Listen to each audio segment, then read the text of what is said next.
Assalamualaikum warahmatullahi wabarakatuh.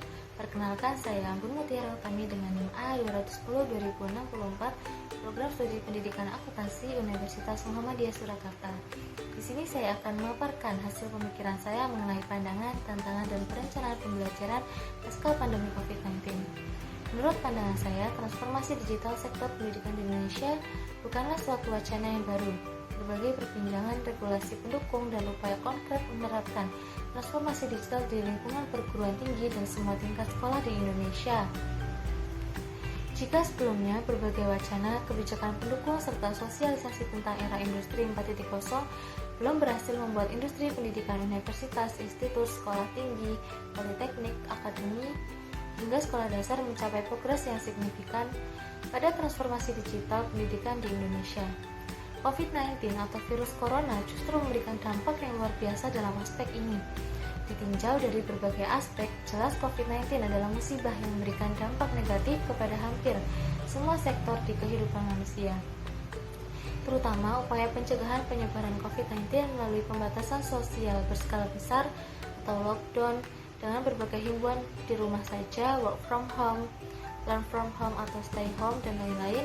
Namun tidak dapat dipungkiri bahwa musibah melalui pandemi COVID-19 juga membawa berbagai dampak positif seperti kondisi alam yang menjadi lebih baik, dan di bidang pendidikan ternyata menjadi pemicu percepatan proses transformasi digital pada pendidikan di Indonesia. Tantangan pembelajaran pasca COVID-19 yaitu hambatan dalam pembelajaran daring datang dari peserta didik.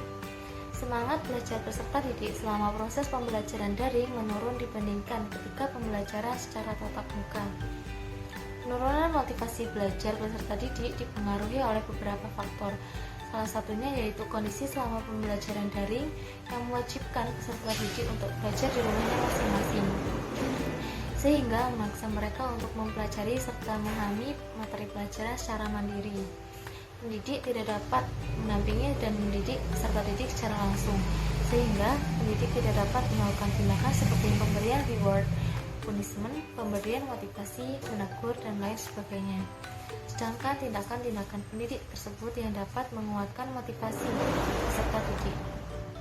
Selain itu, efektivitas waktu belajar juga mempengaruhi motivasi belajar peserta didik.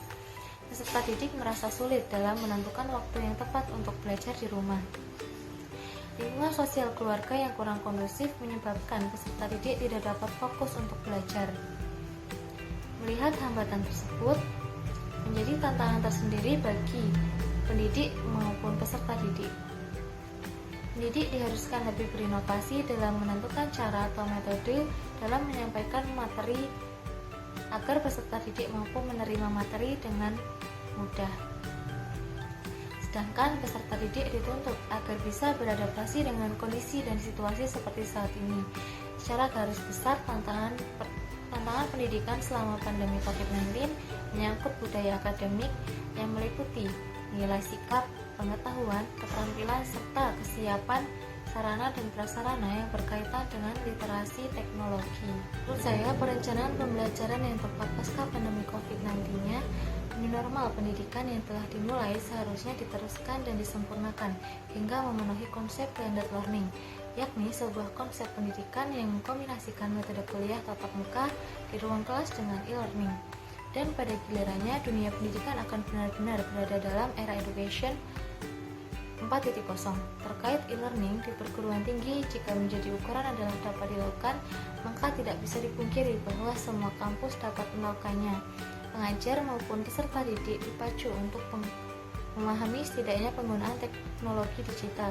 Di sisi lain, peserta didik juga dipaksa untuk mengeksplor teknologi informasi dan menyalurkan kreativitasnya melalui inovasi-inovasi dalam tugas-tugas yang diberikan.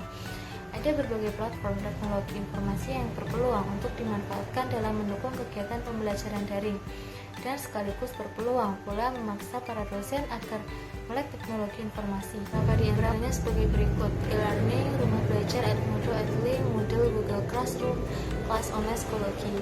Mungkin itu saja yang dapat saya sampaikan mengenai pandangan, tantangan, dan perencanaan pembelajaran pasca pandemi COVID-19. Semoga dapat bermanfaat bagi kita semua. Wassalamualaikum warahmatullahi wabarakatuh.